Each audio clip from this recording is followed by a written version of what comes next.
I quite like it when there's only a few people. It makes me really. I find it easier to be grateful for the people who do come here,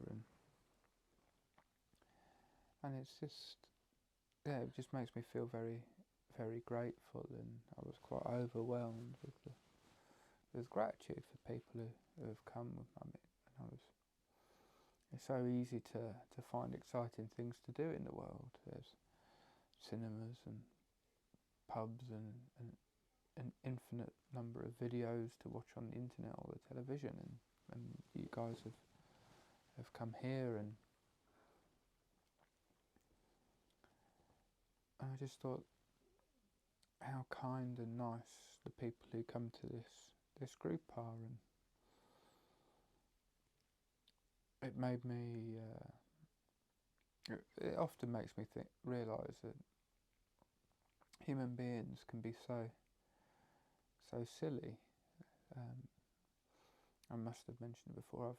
I know we've all observed the smart people wondering, worrying if they're smart enough. The bodybuilder worries about if he's big enough, and the kindest people in the world often worry if they're kind enough.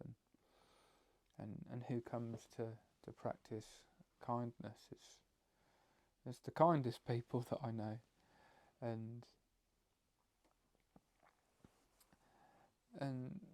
yeah, it'd be nice if that wasn't the way of people. The people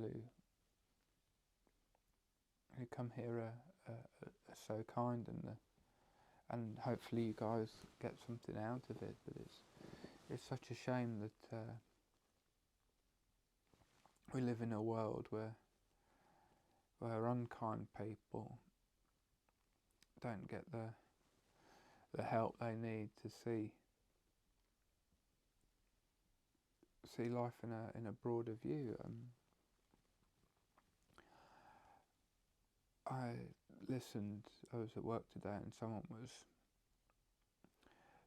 minimising their actions in an altercation, while being very critical of the actions of the people around them.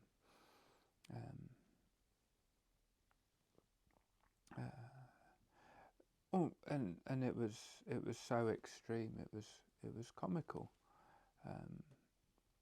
I won't go into it, but it was what one person did was quite horrible and grisly. And they said, "Yeah, I know I did that, but did the police really need to push me over and push me to the floor and give me a black eye?" I'm like, I don't know. Well, yeah.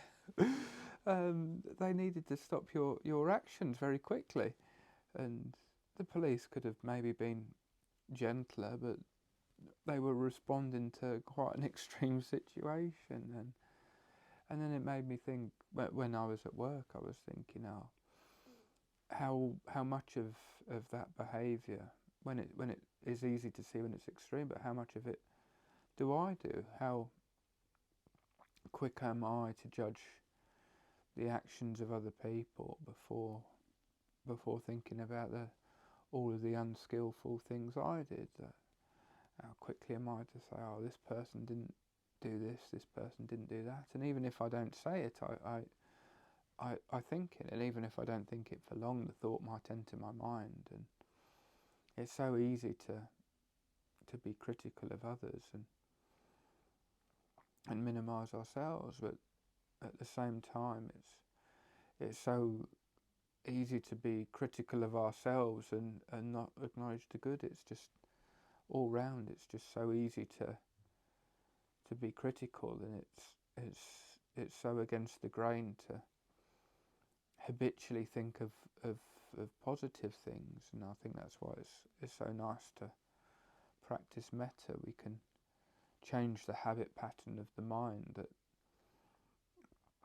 without trying, our mind gravitates towards noticing the positives rather than noticing the negatives. I don't know if it's a human thing or a culture thing, but I feel that we do need to reprogram our brains into naturally gravitating towards the positive rather than the critical, and meta meditation for me has helped me with that. There's a long way for me to go, but for me I've found that this sort of meditation has been wonderfully beneficial for me, and I think it was meta meditation that wanted me to share what I've learnt with other people, because I've got so much out of it. I, I feel compelled to offer some things that I've learned, or give people the opportunity to practice in a group this wonderful technique that I'm certainly grateful that I've found, and this group where people keep coming back, and I'm just grateful for learning this myself. I'm grateful that other people have learned it. I'm grateful for this group that practices with me, and helps me practice my own skills. So I just want to extend that gratitude. Anamodana sadhu.